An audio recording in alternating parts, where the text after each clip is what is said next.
Shalom. Shalom Bapak Ibu. Siap diberkati dan kebenaran firman Tuhan?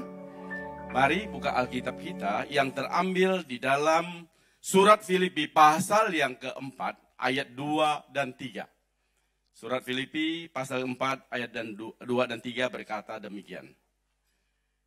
Eudia kunasiatin dan Sintike kunasiatin supaya sehati sepikir dalam Tuhan. Bahkan ku minta kepadamu juga, Sugos, temanku yang setia, tolonglah mereka. Karena mereka telah berjuang dengan aku dalam pekabaran Injil. Bersama-sama dengan Klemes dan kawan-kawanku sekerja yang lain. Yang nama-namanya tercantum dalam kitab kehidupan. Yang percaya firman Tuhan katakan amin. Tema yang akan saya bawakan pagi ini adalah ada kekuatan menghadapi persoalan. Apa Bapak Ibu? Ada kekuatan menghadapi persoalan. Coba perhatikan di ayat 2 berkata demikian. Eudia kunasihati dan Sintike kunasihati supaya sehati sepikir dalam Tuhan. Garis bawahi sehati sepikir di dalam Tuhan. Kalau kita cermati dengan baik ya, berarti mereka itu ada persoalan, mereka ada masalah, mereka tidak sehati, mereka tidak sepikir, mereka ada selisih paham. Betul tidak? Betul apa betul? Nah, sekarang kita lihat siapakah Eudia dan Sintike itu. Lihat, perhatikan ayat yang 3. Siapakah mereka itu? Bahkan ku minta kepadamu juga, Sugos, temanku yang setia, tolonglah mereka. Mereka ini siapa?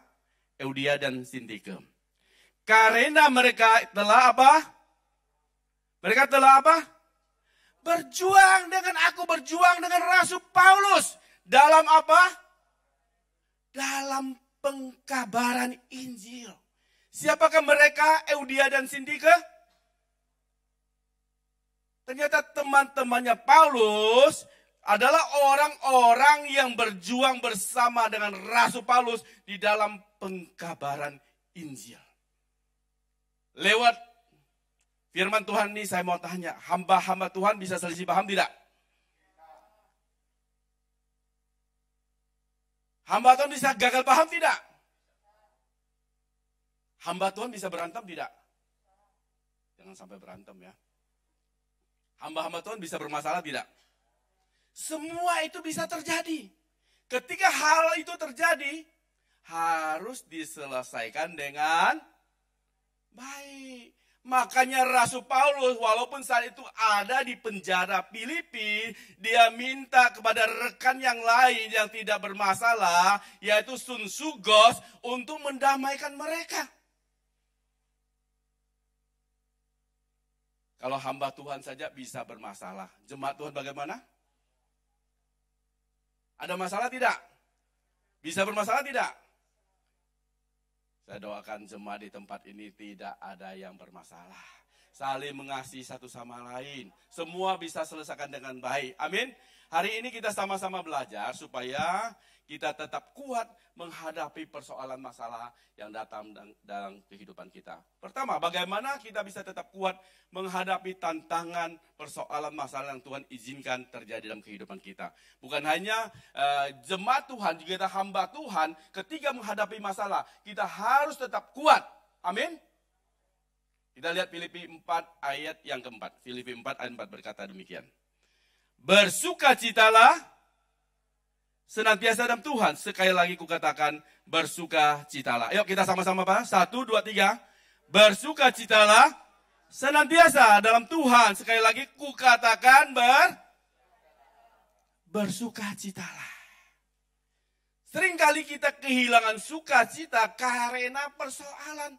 Berapa banyak ketika persoalan Tuhan izinkan dalam kehidupan kita, kita kehilangan sukacita, kita kehilangan damai sejahtera. Kita yang dulu kelihatannya mukanya berseri-seri. Ketika kita dapat berkat, Tetapi ketika persoalan datang, masalah datang dalam kehidupan kita, kita tidak bisa berseri-seri lagi. Tapi muka kita menjadi murung. Kita gelisah, sukacita itu hilang. Ini pesan Rasul Paulus kepada jemaat, kepada hamba Tuhan di Filipi. Walaupun dia ada dalam penjara, supaya tetap bersuka cita menghadapi persoalan yang mereka hadapi. Ini gampang apa susah? Halo? Gampang apa susah?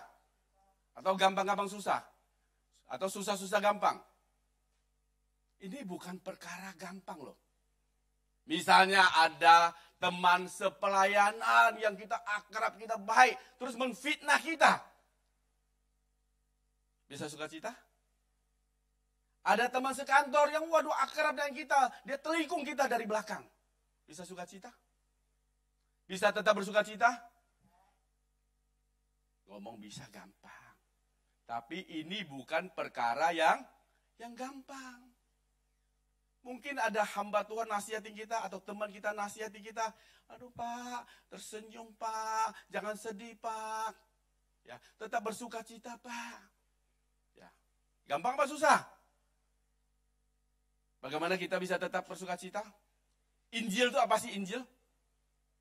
Injil itu kabar baik. Kabar sukacita. Ketika Tuhan Yesus lahir, ya. Ketika Sang Firman itu menjadi manusia, ya, para gembala itu, ya, ada ini malaikat Tuhan menampakkan diri kepada gembala. Dikatakan, jangan takut, sesungguhnya aku memberitakan apa? Memberitakan apa? Kepadamu kesukaan besar kepada seluruh bangsa. Hari ini telah lahir bagimu juru selamat, yaitu Kristus Tuhan di kota Daud. Amin. Ketika kita izinkan Tuhan hadir dalam kehidupan kita, saya percaya sukacita itu tetap ada dalam kehidupan kita. Amin. Bapak Ibu Saudara, izinkan Tuhan hadir di tengah-tengah kehidupan Bapak Ibu Saudara. Amin atau aman Bapak Ibu. Bisa tetap bersukacita di tengah persoalan?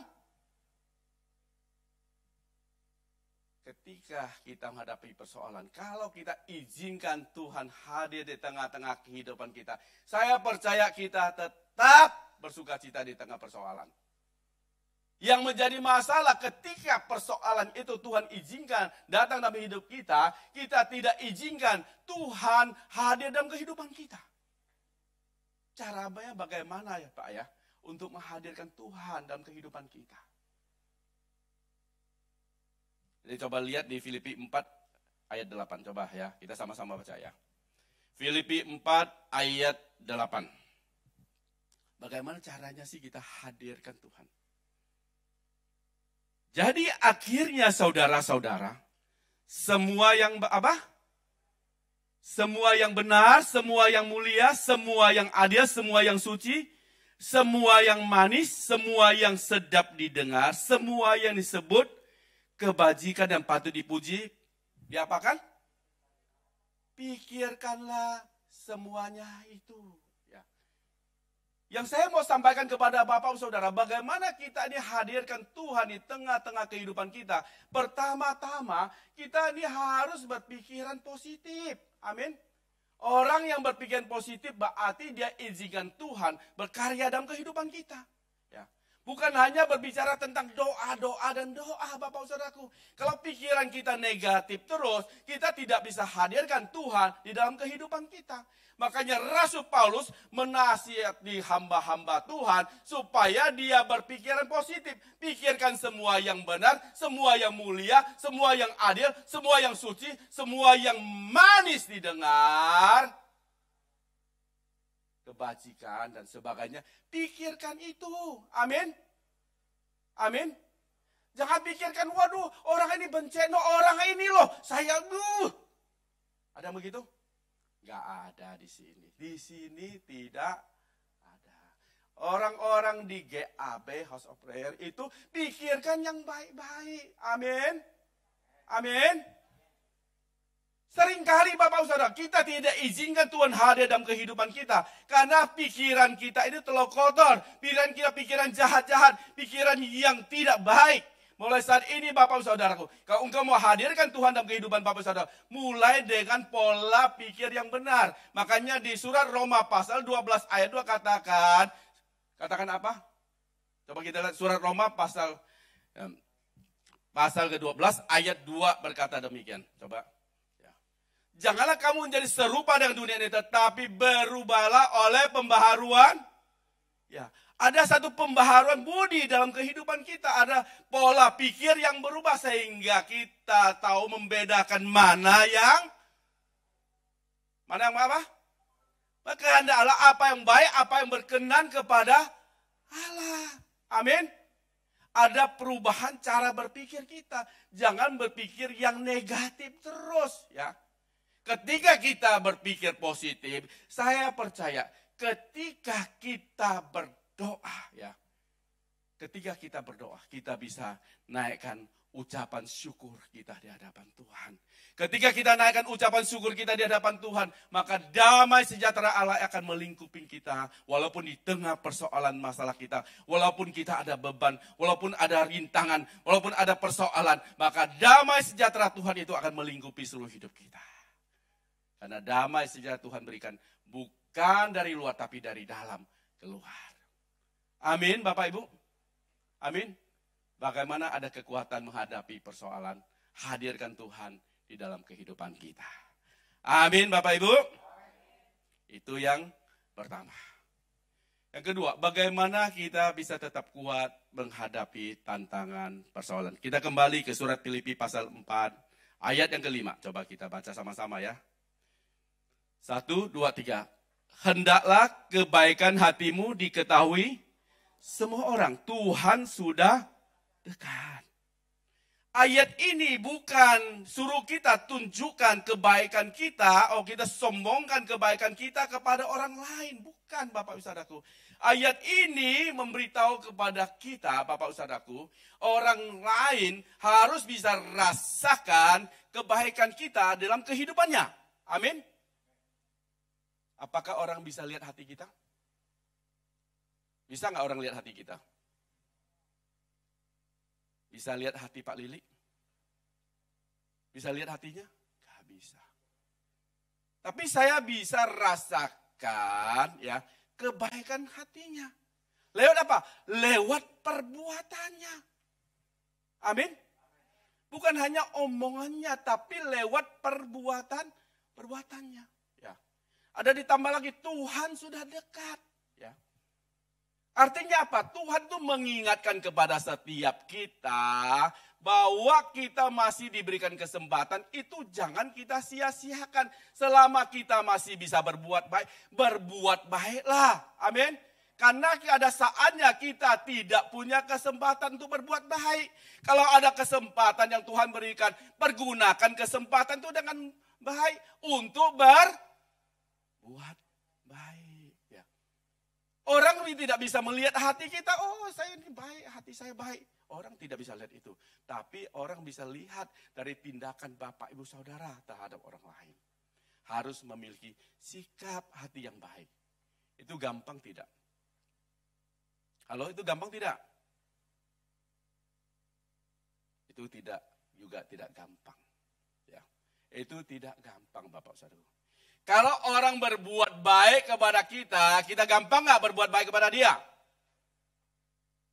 Gampang. Kalau orang berbuat baik kepada kita, kita bisa berbuat baik kepada orang lain. Tapi kalau orang yang berbuat jahat kepada kita, kita bisa tetap berbuat baik?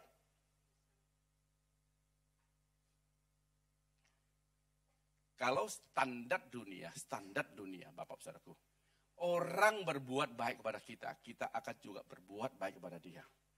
Makanya kalau kita tinggal di kampung Bapak Saudaraku, kalau ada tetangga kirim rantangan Bapak Saudaraku, gak usah khawatir, minggu depan pasti dikirim balik Pak. Betul tidak? Itu di kampung, itu di desa. Gitu. Tapi ada juga nggak tahu diri Pak. Dikirim minggu depan, kirim lagi tapi nggak pernah ngirim. Bukan cuma di tempat ini ya. Itu standar umum Bapak Saudaraku. Orang berbuat baik kepada kita, kita balas dengan perbuatan baik. Betul tidak? Tapi coba kalau orang berbuat jahat kepada kita, kita tetap berbuat baik. Gampang apa susah? Ini yang angel, ini yang susah Pak. Ya. Kita orang percaya kepada Tuhan, standar hidup kita bukan dengan cara dunia, bukan standar dunia, tapi standar firman Tuhan. Coba kita lihat di Injil Lukas pasal 6 ayat 27 dan 28. Yuk kita sama-sama baca ya. Ini ayat yang sangat penting bagi kita. Ya. 1, 2, 3. Tetapi kepada kamu yang mendengarkan aku. Aku ini siapa dulu? Sebentar. Aku ini siapa? Tuhan Yesus. Dia Tuhan berkata, tetapi kepada kamu ya yang mendengarkan aku ini Tuhan Yesus ya. Aku berkata, ayo 1, 2, 3. Musuhmu berbuatlah baik kepada orang yang membenci kamu. Mintalah berkat bagi orang untuk kamu. Berdoalah bagi orang yang mencaci kamu. Gak ada yang amin Bapak Ibu. Amin atau aman? Kalau saya lihat dari muka-mukanya, muka aman loh Bapak Saudaraku. Jangankah orang mau maki-maki kita. Ya. Orang yang gak maki-maki kita ya kita gak bisa berbuat baik kok. Jujur ya kalau kita ngomong ya. Kadangkala kita sebagai orang percaya kepada Tuhan, orang Kristen ya. Itu kadangkala kita munafik Bapak Saudaraku. Maaf ya, perkataan saya mungkin kasar. Tapi ini ada pil yang pahit buat kita supaya kita tetap kuat di dalam Tuhan. Ya. Amin. Jangan hanya orang berbuat baik kepada kita, kita berbuat baik. Tetapi pernah gak kita berdoa orang yang merusak hidup kita, membuat kita tidak baik, membuat kita tidak nyaman, kita bisa tetap berdoa untuk dia. Ini standarnya Tuhan. Ini bukan perkara yang gampang. Ini harus kita lakukan. Bapak Saudaraku, supaya apa? Kita sebagai anak Tuhan tetap kuat menghadapi persoalan. Caranya bagaimana Bapak Saudaraku? Kita harus ini menjaga hati kita. Amin. Tetap bisa berbuat baik. Kalau kita tidak jaga hati kita tidak bisa. Ketika orang menyakiti kita, kita akan balas dengan yang jahat. Ketika orang membuat tidak ada dengan kita, kita akan balas dengan yang tidak baik. Makanya firman Tuhan di dalam Amsal 4 ayat 23 katakan, jagalah hatimu di dalam kewaspadaan, maka dari situlah akan terpancar yang namanya apa? Kehidupan. Ya. Kita harus tetap jaga hati kita supaya jangan dikotori dengan hal-hal yang jahat. Kita tidak bisa larang orang lain berbuat jahat kepada kita. Jangan kita berpikir kita sudah berbuat baik. Orang lain tidak bisa berbuat jahat kepada kita. No, Bapak Saudaraku. Walaupun engkau sudah melakukan kebaikan, belum tentu engkau dibalas dengan baik.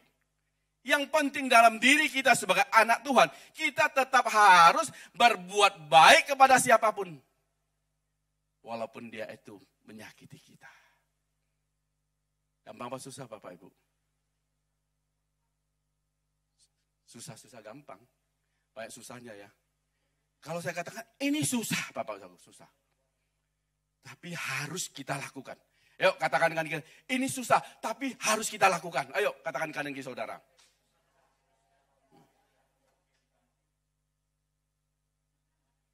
Ini bukan perkara gampang Bapak Saudara. Bukan perkara gampang. Tapi harus kita lakukan karena ini standar firman Tuhan. Maka gereja kita punya visi yang besar.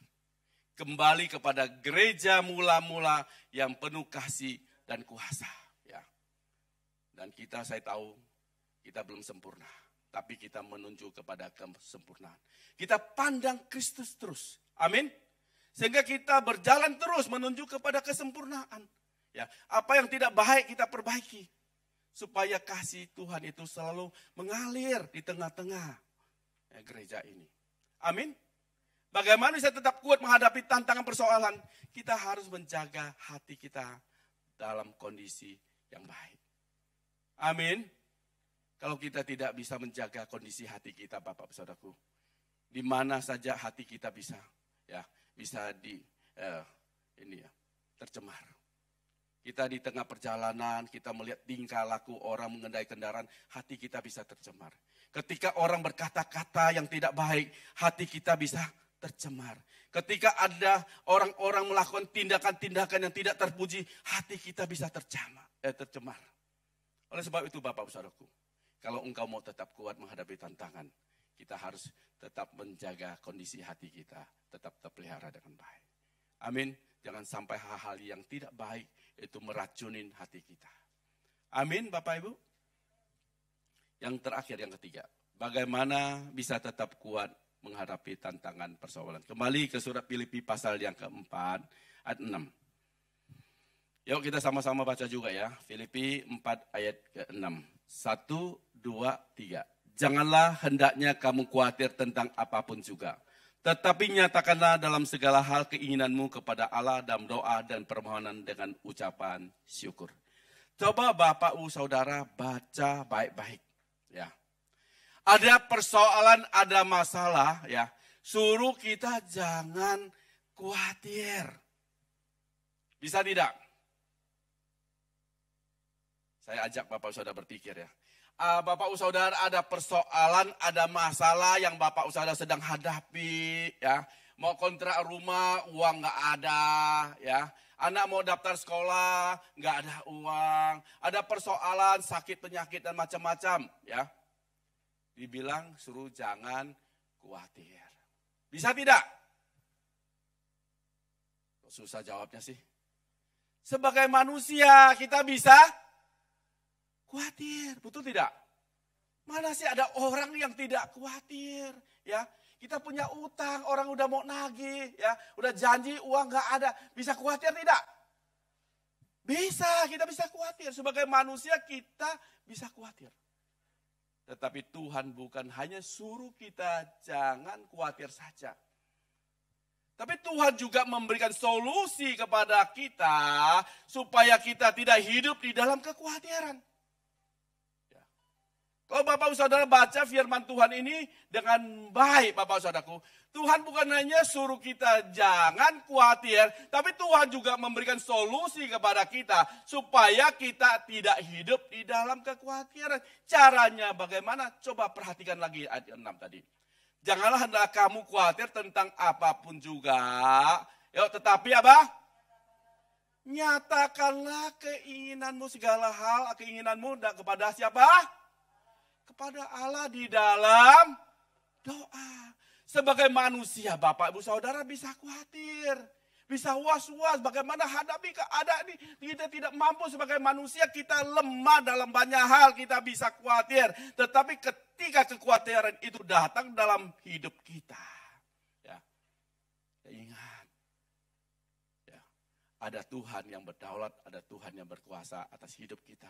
Dia tahu kelemahan kita, dia tahu kesusahan kita. Dia bukan hanya Tuhan yang memberikan simpati kepada kita, tapi dia berempati dengan kehidupan kita. Makanya Bapak Saudara, ketika kita masih berdosa Bapak Saudara, dia rela tinggalkan surga yang mulia, supaya kita oleh pengampunan lewat pengorbanan di atas kayu salib. Dia ada Tuhan yang berempati, dia yang peduli akan hidup kita. Dia bukan hanya dia simpati saja. Dia lihat dari jauh, aduh kasihan. Tapi dia tidak ulurkan tangan. Dia Tuhan yang sangat mengerti sampai kedalaman hati kita. Dia sangat care, sangat peduli akan kehidupan kita. Amin. Maka ketika engkau khawatir, ketika engkau bermasalah, ketika engkau menghadapi tantangan persoalan, jangan hanya khawatir tetapi bawa di dalam doa. Ya.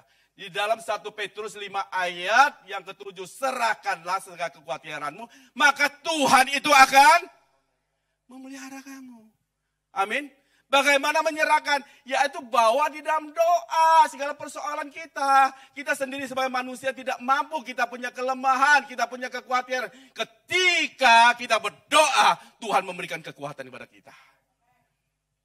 Tuhan memberikan solusi persoalan lewat doa. Persoalannya Bapak Saudara, apakah berdoa? Ketika persoalan datang, kekhawatiran datang Bapak Saudara, cari Tuhan atau cari manusia?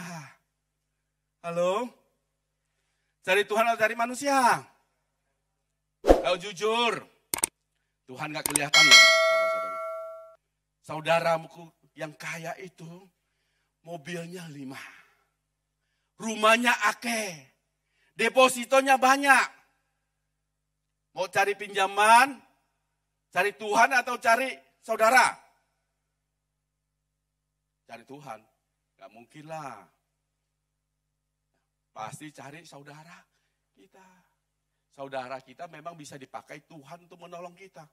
Tapi kalau pengharapan kita kepada manusia, seringkali manusia itu mengecewakan. Tidak sesuai dengan cara berpikirnya kita. Kita pikir saudara kita ini loh kaya, bisa tolong kita. Ketika kita berharap pada saudara kita, belum tentu saudara kita menolong kita.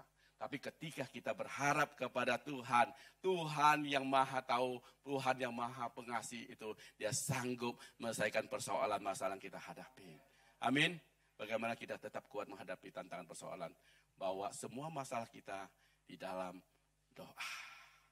Amin Bapak Ibu. Amin. Pernah hadapi masalah? Gak pernah? Pernah gak hadapi masalah? Cari manusia atau cari Allah? Cari Tuhan ya. Ketika kalau kita ada masalah, kita cari Tuhan. Saya percaya Tuhan yang kita sembah ada Tuhan yang dahsyat, yang sanggup menyelesaikan masalah kita. Dia mengetahui semua apa menjadi persoalan kita dalam kehidupan kita. Dan ketika kita berdoa kepadanya, dia pasti menjawab seruan doa kita. Yang paling penting Bapak Saudaraku, yang paling penting sebagai orang yang berdoa kepada Tuhan adalah kita berkomitmen untuk hidup di dalam kebenaran. Amin. Amin.